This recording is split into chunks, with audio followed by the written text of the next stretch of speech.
கேடுகட்ட அன்பு இனி கண்மணிக்கு தேவையே இல்லை அப்படின்னு நினைக்கிறவங்க கட்டாயம் இந்த வீடியோக்கு லைக் போட்டு தருவீங்க அன்பு உறவுகள். இனி வரக்கூடிய எபிசோடுக்கான ப்ரெடிக்ஷன் பார்க்கலாம் வாங்க.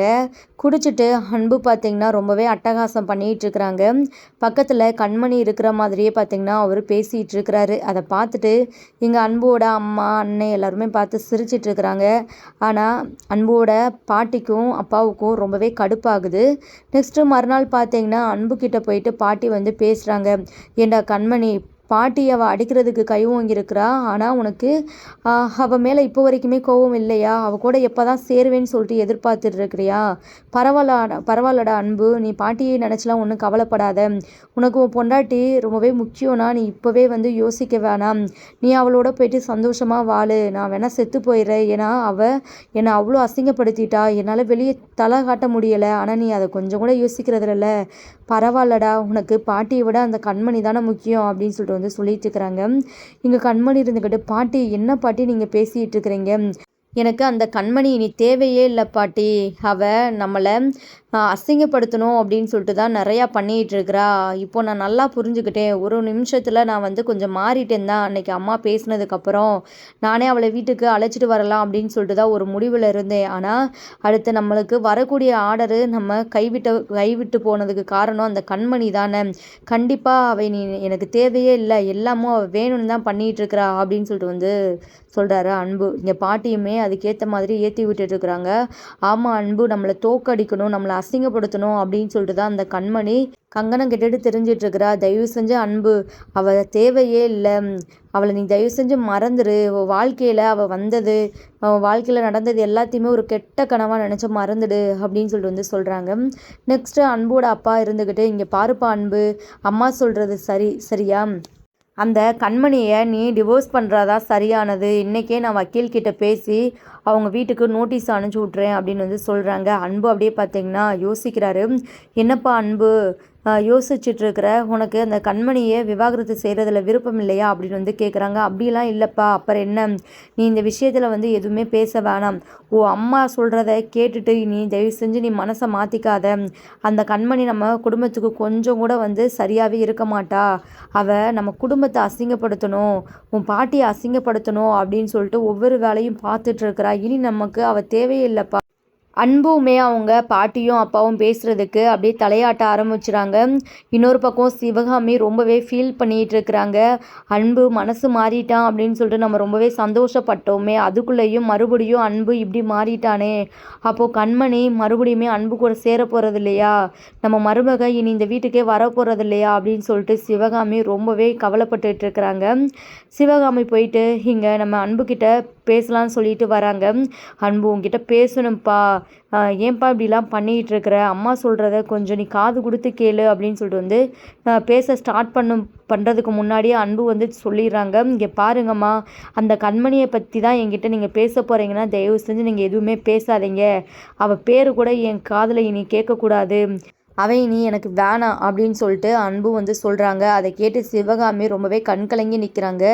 அன்பு, அன்னைக்கு தான்ப்பா உங்ககிட்ட நான் தெளிவாக எடுத்து சொன்னேன், அப்புறம் ஏன்ப்பா இப்படிலாம் நீ மறுபடியும் பேசிகிட்டு இருக்கிற?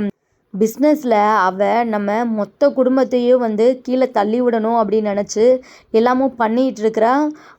அவளை நான் ஏற்றுக்கணுமா? ஒருபோதும் நடக்கவே நடக்காது. அவள் ஜெயிக்கிறாளா இல்லை நான் ஜெயிக்கிறேனா அப்படின்னு சொல்லிட்டு பார்க்குறேன் அப்படின்னு அன்பு இருந்துக்கிட்டு பேசுகிறாங்க. இங்கே சிவகாமி இருந்துக்கிட்டு, அன்பு கொஞ்சம் அம்மா சொல்கிறத கேளுப்பா காது கொடுத்து.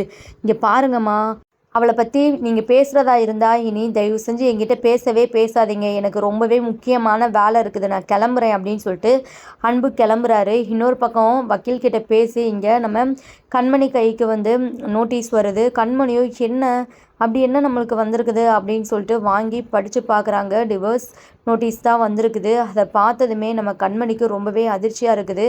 கண்மணி மனசொடைஞ்சு போயிடுறாங்க. அப்போது நீங்கள் என்னை வேணான்னு சொல்லிட்டு முடிவு பண்ணிட்டீங்களா? இவ்வளோ பெரிய முடிவு எடுப்பீங்க அப்படின்னு சொல்லிட்டு நான் கனவுல கூட நினைக்கவே இல்லை. என்ன இப்படி நீங்கள் விட்டுட்டீங்களே அப்படின்னு சொல்லிட்டு மனசில் நம்ம கண்மணியை ரொம்பவே ஃபீல் பண்ணுறாங்க. இங்கே கண்மணியோட அம்மா சித்தி எல்லோரும் இருந்துக்கிட்டு, கண்மணி அப்படி அதில் என்ன தான் எழுதியிருக்குது, என்ன ஏது அப்படின்னு சொல்லிட்டு கேட்குறாங்க. கண்மணி எதுவுமே பேசாமல் அப்படியே அமைதியாகவே இருக்கிறாங்க. கண்மணியோட ஃப்ரெண்டு இருந்துக்கிட்டு அந்த லெட்டரை வாங்கி பார்க்குறாங்க. ரொம்பவே அதிர்ச்சியாக இருக்குது. கண்மணி ஃப்ரெண்டு விஷயத்த சொல்கிறாங்க. இதை கேட்டு கண்மணியோட மொத்த குடும்பமும் ரொம்பவே ஃபீல் பண்ணுறாங்க. இப்படி ஒரு முடிவை எடுப்பாங்க அப்படின்னு சொல்லிட்டு நம்ம கொஞ்சம் கூட எதிர்பார்க்கலையே அப்படின்னு சொல்லிட்டு நம்ம கண்மணியோட அம்மா ரொம்பவே கதறாங்க. எல்லாம் என்னால் தான், எல்லாத்துக்கும் காரணம் நான் தான். இப்போவே வந்து நான் மாப்பிள்ளையோட காலில் கையில் விழுந்தாவச்சும் என் பொண்ணு வாழ்க்கையை சரி பண்ண போகிறேன் அப்படின்னு சொல்லிட்டு வந்து கிளம்புறாங்க. அப்போது கண்மணி இருந்துக்கிட்டு, அம்மா என்னம்மா பண்ணுற, எதுக்காக நீ அவங்க கால்லலாம் விழுகணும், இப்படிப்பட்ட வாழ்க்கையே எனக்கு தேவையில்லை, நம்ம மேலே எந்த தப்புமே இல்லை, உன்னை தப்பாக பேசுனதுக்கு அவங்க கண்டிப்பாக வந்து மன்னிப்பு கேட்டு தான் ஆகணும், இப்படிப்பட்ட கேவலமான வாழ்க்கை எனக்கு தேவையே இல்லை, என்னை புரிஞ்சுக்காத ஒருத்தருக்காக நான் எதுக்காக ஃபீல் பண்ணணும் அப்படின்னு சொல்லிட்டு நம்ம கண்மணி ரொம்பவே கோவமாக பேசிகிட்டு இருக்கிறாங்க. கண்மணியோட அம்மா இருந்துக்கிட்டு, என்னடி கண்மணி, அப்போது நீ என்ன தான் முடிவு பண்ணியிருக்கிற அப்படின்னு சொல்லிட்டு கேட்கும்போது, நானும் வந்து முடிவு பண்ணிட்டேன், எனக்கு அவர் வேணாம் அப்படின்னு சொல்லிட்டு அப்படின்னு நம்ம கண்மணி வந்து சொல்லவுமே இங்கே கண்மணியோட மொத்த குடும்பமும் ரொம்பவே அதிர்ச்சியாக தான் ஆகுறாங்க. பேசிகிட்டு இருக்கும்போதே கண்மணி பார்த்தீங்கன்னா அப்படியே மயங்கி விழுந்துடுறாங்க. எல்லாருமே ரொம்பவே பதட்டப்பட ஆரம்பிச்சுறாங்க. நம்ம கண்மணிக்கு தண்ணி தெளித்து அப்புறம் பார்த்தீங்கன்னா எழுப்பி விட்றாங்க. கண்மணிக்கு ரொம்பவே டயர்டாக இருக்குது, ரொம்பவே தலை சுத்தல் மயக்கமாக இருக்குது. அப்போ தான் தேன்மொழி இருந்துக்கிட்டு, என்ன கண்மணி, உனக்கு எப்போ பார்த்தாலும் மயக்கம் வந்துக்கிட்டே தான் இருக்குமா, இது சாதாரண மயக்கம் மாதிரி தெரியலையே அப்படின்னு வந்து சொல்கிறாங்க. அப்போ தான் வந்து நம்ம கண்மணியும் யோசிக்கிறாங்க, நமக்கு டேட்டு தள்ளி போயிருக்குதே அப்படின்னு சொல்லிட்டு.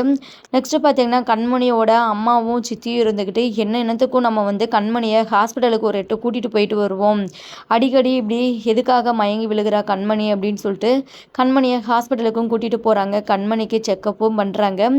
என்னவா இருக்கும் அப்படின்னு சொல்லிட்டு கண்மணியும் பார்த்தீங்கன்னா டாக்டர் சொல்ல போகிற விஷயத்துக்காக தான் வெயிட் பண்ணிகிட்டு இருக்கிறாங்க. அப்போது டாக்டர் ரொம்பவே சந்தோஷமான விஷயத்த தான் சொல்கிறாங்க. இந்த மாதிரி கண்மணி ப்ரெக்னெண்ட்டாக இருக்கிறாங்க அப்படின்னு சொல்லிட்டு கண்மணி அதை கேட்டு சந்தோஷம் கூட பட முடியலை. இங்கே டாக்டர் வந்து கண்மணிக்கு வந்து சில இன்ஸ்ட்ரக்ஷன்லாம் கொடுத்து எல்லாமும் சொல்லி அனுப்பிச்சி விட்றாங்க. இங்கே நம்ம கண்மணியோட அம்மா இருந்துக்கிட்டு, இப்போவே நான் கிளம்புறேன், விஷயத்தை போயிட்டு சிவகாமிக்கிட்டையும் அவங்க குடும்பத்துக்கிட்டையும் மாப்பிள்ளைக்கிட்ட எல்லாருக்கிட்டையுமே சொல்கிறேன், கண்மணியை அவங்களே வந்து வீட்டுக்கு கூட்டிகிட்டு போயிடுவாங்க, கண்மணியும் மாப்பிள்ளையும் ஒன்று சேர்றதுக்கு இந்த குழந்தை போதும், கண்டிப்பாக கண்மணியை மாப்பிள்ளை வந்து ஏற்றுக்குவார் அப்படின்னு சொல்லிட்டு கண்மணியோட அம்மா பேசிகிட்டு இருக்கிறாங்க. இங்கே கண்மணி ரொம்பவே ஸ்ட்ரிக்டாக சொல்லிடுறாங்க, இந்த விஷயத்த நீங்கள் யாருமே அவங்கக்கிட்ட சொல்லவே கூடாது அப்படின்னு சொல்லிட்டு. கண்மணி இப்படி சொல்லவுமே இங்கே கண்மணியோட அம்மா வந்து, ஏன்டி கண்மணி இப்படிலாம் பண்ணிகிட்ருக்கிற, இந்த ஒரு விஷயத்த அவங்க வீட்டில் சொன்னால் போதும், கோவம் தாபத்தெல்லாம் விட்டுட்டு உன்னை அவங்க கையோட வீட்டுக்கு கூட்டிகிட்டு போயிடுவாங்க அப்படின்னு சொல்கிறாங்க. அப்படி நினைக்கிறீங்களா? அப்படிப்பட்ட நல்லவங்களாம் அவங்க கிடையாது. என் அத்தை அங்கே ஒரு சிலவங்க நல்லவங்க இருக்க தான் செய்கிறாங்க, ஆனால் எல்லாரும் அப்படி கிடையாதுமா. நீ மற்றவங்கள கண்மூடித்தனமாக நம்புறதை விடு. நீ எதுக்காக மற்றவங்க கிட்ட போயிட்டு கெஞ்சணும், அவங்க என்ன ஒரு நாள் தேடி வருவாங்க, அது ரொம்ப நாள்லாம் கிடையாது, கூடிய சீக்கிரத்தில் அது நடக்கும் அப்படின்னு வந்து சொல்கிறாங்க. நெக்ஸ்ட்டு பார்த்தீங்கன்னா கண்டிப்பாக கண்மணி ரொம்பவே உடஞ்சி போய் உட்காந்துருப்பா, இந்த டிவோர்ஸ் நோட்டீஸ் அனுப்பிச்சுட்டதுக்கு அப்புறம் அப்படின்னு சொல்லிட்டு பாட்டி வந்து கண்மணி வீட்டுக்கு வராங்க. வந்து, என்ன கண்மணி, உன் வாழ்க்கையே போச்சு, என்ன பண்ணுறதுன்னு தெரியாமல் முழிச்சிட்டு உட்காந்துருக்கிறியா அப்படின்னு சொல்லிட்டு வந்து கேட்குறாங்க. ஆனால் கண்மணி அதுக்கு வந்து பயந்தவங்களாம். கண்மணி பார்த்தீங்கன்னா அதிரடியாக பேசுகிறாங்க. என்ன நினச்சிட்டு இருக்கிறீங்க, இதெல்லாம் நீங்கள் பண்ணிட்டா அவ்வளோதான், நான் மூலையில் உட்காந்து அழுதுட்டு இருப்பேன்னு நினச்சிங்களா, நான் அடுத்தடுத்து என் வாழ்க்கையில் ஜெயிக்கிறதுக்கான ஒரு வழியை தான் தேடிட்டு இருக்கேனே தவிர மற்றபடி இந்த கண்மணி அவ்வளோ சீக்கிரத்தில் தோற்று போயிட்டு உட்காந்துட மாட்டா, அது ஒருபோதும் நடக்காது. உங்கள் பேர் என்ன என்னை தூக்கி போடுறது, எனக்கு அப்படிப்பட்ட ஒரு ஆள் தேவையே கிடையாது, என்னை புரிஞ்சுக்காத ஒருத்தர் எனக்கு எதுக்கு சொல்லுங்கள் அப்படின்னு சொல்லிட்டு வந்து சொல்லிட்டு இருக்கிறாங்க. உனக்கு திமிரு கொஞ்சம் கூட அடங்கவே அடங்காது போல் அப்படின்னு சொல்லிட்டு பாட்டி இருந்துக்கிட்டு பேசுகிறாங்க.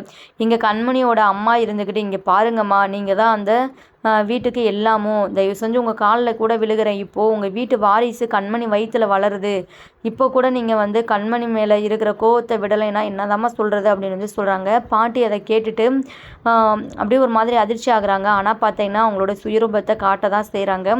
அந்த குழந்தை உண்மையாகவே அன்போட குழந்தை தானா அப்படின்னு சொல்லிட்டு ஒரு கேள்வியை கேட்கவுமே இங்கே கண்மணிக்கு பயங்கர கோவம் வந்துடுது. பாட்டியை செமையாக திட்ட ஆரம்பிச்சிடுறாங்க. பெரியவங்கன்னு கூட நான் பார்க்க மாட்டேன், அவ்வளோதான், 2 அறை விட்டுருவேன், என்னோட கேரக்டரை எதனால தப்பாக பேசுனீங்க, அவ்வளோதான், சும்மா விட மாட்டேன். என் அம்மாவை தான் அன்னைக்கு எல்லாரும் முன்னாடி அசிங்கப்படுத்துனீங்க. அப்போவே உங்களை ஒரு வழி பண்ணியிருக்கணும். இப்போது என் குழந்தையவே பற்றி நீங்கள் தப்பாக பேசுகிறீங்களே, முதல்ல இங்கேருந்து வெளியே போங்க. இல்லைன்னா அவ்வளோதான், இங்கே என்ன நடக்குனே தெரியாது, அசிங்கப்பட்டு போயிடுவீங்க அப்படின்னு சொல்லிட்டு வந்து சொல்கிறாங்க. இங்கே பாட்டி ரொம்பவே தெனாவட்டாக தான் பேசிட்டு போகிறாங்க. நெக்ஸ்ட்டு பார்த்தீங்கன்னா கண்மணியோட அம்மா கண்மணி ப்ரெக்னெண்ட்டாக இருக்க விஷயத்த சிவகாமி கிட்ட வந்து சொல்கிறாங்க. சிவகாமி அதை கேட்டு ரொம்பவே சந்தோஷப்படுறாங்க.